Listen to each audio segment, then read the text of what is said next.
Hello दोस्तों, आज मैं लेकर आई हूँ आप लोगों के लिए एक और नई कहानी। जिस कहानी का कॉन्सेप्ट भी नया है और रेटिंग भी 9 आउट ऑफ 9 है। आपको ये कहानी देखकर बहुत मज़ा आने वाला है। तो बिना टाइम गवाए कहानी की शुरुआत करते हैं। ये कहानी है उन 5 दोस्तों की जो अपना रेस्टोरेंट खोलना चाहते हैं, जिसके लिए उन्हें 50 लाख रुपए कमाने हैं। वो 50 लाख रुपए कमाने में एक भूत उनकी किस तरह मदद करता है, ये इस कहानी में बताया गया है। इस मूवी का नाम है बकासुर रेस्टोरेंट। कहानी की शुरुआत होती है परम नाम के व्यक्ति से और उसके 4 दोस्तों से।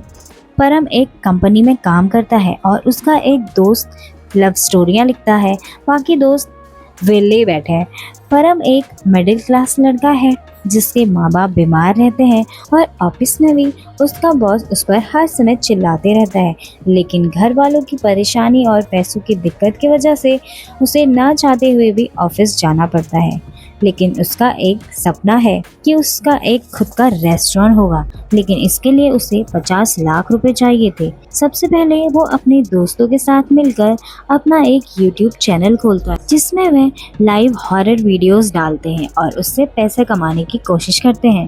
परम अपने एक दोस्त के साथ अपनी हॉरर वीडियो को शूट करने के लिए एक घर में जाता है। परम अपने व्यूअर्स को इस भूतिया घर की कहानी के बारे में बता ही रहा होता है कि इतने में ही उसकी पोल खुल जाती है, क्योंकि घर में जो भूत दिखाई दे रहा था वो असल में भूत नहीं, उसके खुद के ही दोस्त थे जो नकली भूत बनकर सिर्फ वीडियो बनाने के लिए ड्रामा कर रहे थे और वो पकड़े जाते हैं, जिस वजह से उन पर अब कोई भरोसा नहीं करना चाहता था। उनका चैनल बंद हो जाता है क्योंकि लोग उनकी वीडियोस देखना बंद कर देते हैं। अब उनके रेस्टोरेंट खोलने का सपना टूट जाता है, लेकिन इतने में ही उन्हें एक किताब दिखाई देती है जो उनके पिछली बार की वीडियो शूटिंग के टाइम पर उन्हें किसी भूतिया घर से मिली थी, जिसमें बहुत सारे उपाय लिखे होते हैं कि जिससे अच्छे से करने से उनके बहुत सारी परेशानियां दूर हो सकती है, उनकी इच्छाएं पूरी हो सकती हैं। जिसमें पहला उपाय लिखा होता है कि गाय को बिल्ली दिखाने से जो बिल्ली के आंखों में आंसू आएंगे उससे तुम्हारी इच्छा पूरी हो सकती है। पहले तो उन लोगों को भरोसा नहीं होता है, लेकिन फिर भी वो नॉर्मल सा लगने की वजह से वह उसे कर लेते हैं। लेकिन उन्हें ऐसा करते हुए एक बाबा देख लेते हैं।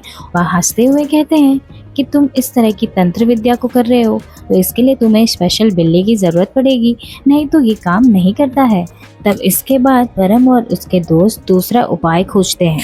दूसरे उपाय में लिखा होता है कि शमशान घाट में किसी की कब्र के ऊपर एक नींबू लेकर 1008 बार मंत्र पढ़ने से उस नींबू में उस कब्र की आत्मा आ जाती है और तुम्हारी इच्छा पूरी कर देती है। ये उपाय सुनकर उनको ये उपाय थोड़ा सही लगता है। वो इस उपाय को करने के लिए चले जाते हैं, लेकिन उपाय पूरा होने के बाद उन्हें इसमें भी कुछ खास नज़र नहीं आता है और वो सब इसको बकवास समझकर उस नींबू को अपने कमरे में फेंक देते हैं और रोज की तरह अपनी जिंदगियों में लौट जाते हैं। लेकिन परम जब अपने ऑफिस से घर वापस आता है तब वो देखता है कि उसके घर की हालत तहस नहस हुई है। किसी ने खाना पीना खाकर ऐसे सब फेंका हुआ है। पहले दिन तो सब इग्नोर कर देते हैं, लेकिन ये हर दिन होने लगता है। हर दिन एक ही जैसी चीज़ होने से उन्हें कुछ शक होने लगता है, इसलिए वो अपने कमरे में कैमरा लगाते हैं जिससे उन्हें पता चल सके कि ये आखिर कौन कर रहा है। जब वो कैमरा खुलकर देखते हैं तब वो एक नज़ारा देखकर हैरान रह जाते हैं।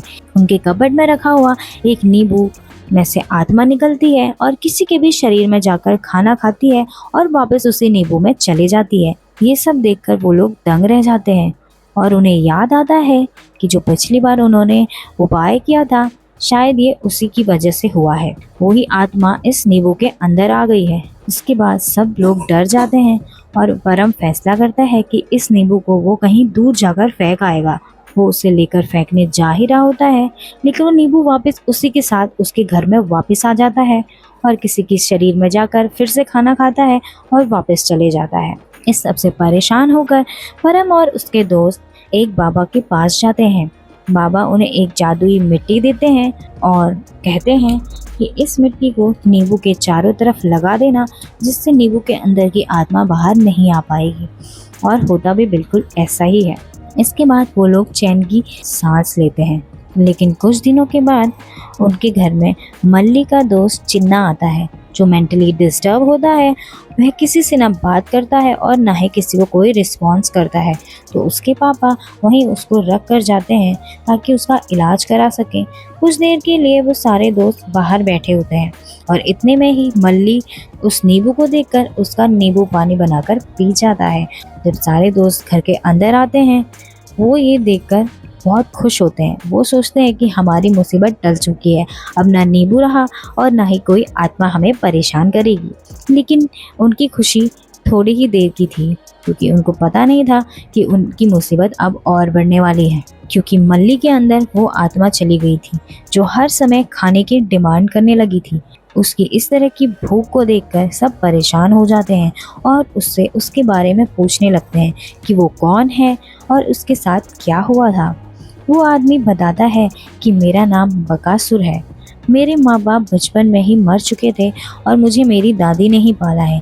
लेकिन मुझे बचपन से ही एक बहुत खाना खाने की बीमारी हो चुकी थी। मैं जहाँ भी जाता था वहाँ का सारा खाना ख़त्म करके आ जाता था, लेकिन फिर भी मेरी भूख शांत नहीं होती थी। भूख शांत करने के चक्कर में मेरी दादी बिना खाना खाए सिर्फ पानी पीकर ही सो जाती थी। लेकिन इसी तरीके से कई दिनों तक खाना ना खाने की वजह से मेरी दादी की मौत हो जाती है। दादी की मौत के बाद मेरी ज़िंदगी और भी ख़राब हो जाती है।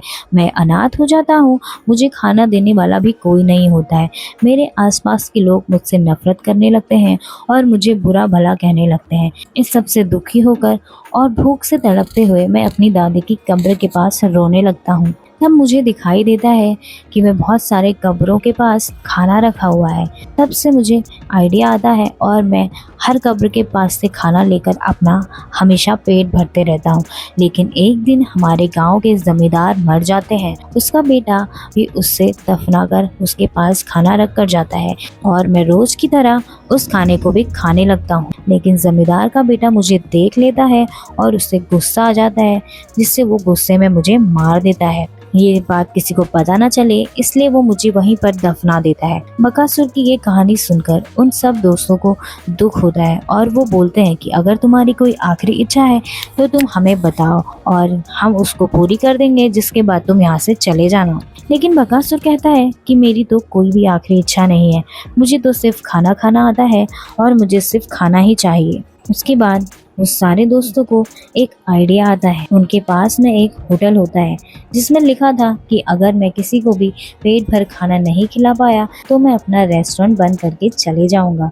वो रेस्टोरेंट का मालिक उन पांचों दोस्तों को पहले से ही बहुत परेशान करता था, हर बार उनको ताने मारा करता था। इसलिए वो बकासुर को उनके होटल में लेकर जाते हैं और होटल के मालिक को चैलेंज करते हैं कि तुम्हें इसका पेट भरना होगा। अगर तुम इसका पेट नहीं भर पाए तो तुम्हें अपना होटल बंद करना होगा। होटल का मालिक इस चैलेंज को एक्सेप्ट कर लेता है। वो सोचता है नॉर्मल सा खाना खाएगा और चले जाएगा, लेकिन उसका खाना देखकर वो हक्का बक्का रह जाता है। उसके स्टाफ के लोग खाना खिलाते खिलाते थक जाते हैं, लेकिन बकासुर खाना खाते खाते नहीं थक पाता। पूरे होटल का खाना खत्म करने के बाद भी उसका पेट नहीं भरता है। वो और भी खाना मांगने लगता है। कुछ देर बाद होटल का मालिक चैलेंज हार जाता है और वो अपने होटल को बंद करके जाने लगता है। लेकिन जाते जाते वो परम को एक आइडिया देकर जाता है, तुम इसको फूड चैलेंज में लेकर जाओ, जहाँ जाकर वो सबको हरा देगा। ये आइडिया परम को बहुत अच्छा लगता है, क्योंकि इससे वो पैसे भी कमा सकता था। इसलिए वो उसको शहर के हर जगह फूड चैलेंज में लेकर जाने लगता है, जिससे बकासुर हर चैलेंज को जीत जाता है और प्राइज के रूप में पैसे भी कमाने लगता है। धीरे धीरे सारे फूड चैलेंज को जीतकर उसके पास 50 लाख रुपए इकट्ठे हो जाते हैं, जिससे वो बहुत खुश हो जाते हैं और अपना रेस्टोरेंट ओपन करने का सपना साकार होते हुए देखते हैं। लेकिन इसी बीच वो बाबा फिर से वापस आते हैं और कहते हैं कि अगर इस भूत की कोई इच्छा नहीं है तो इसको मुक्ति दिलानी चाहिए। ये सब सुनकर वो सारे दोस्त दुखी हो जाते हैं और बकासुर के साथ बिताए गए सारे अच्छे पलों को याद करते हैं। और वो उसे नहीं भेजना चाहते थे, लेकिन उसे मुक्ति भी दिलानी जरूरी थी। इसलिए पांचों दोस्त उसको मुक्ति दिलाकर अपनी अपनी जिंदगी में लौट जाते हैं। तो ये कहानी यहीं समाप्त होती है। इस तरह की कहानियों को देखने के लिए लाइक और सब्सक्राइब करें। धन्यवाद।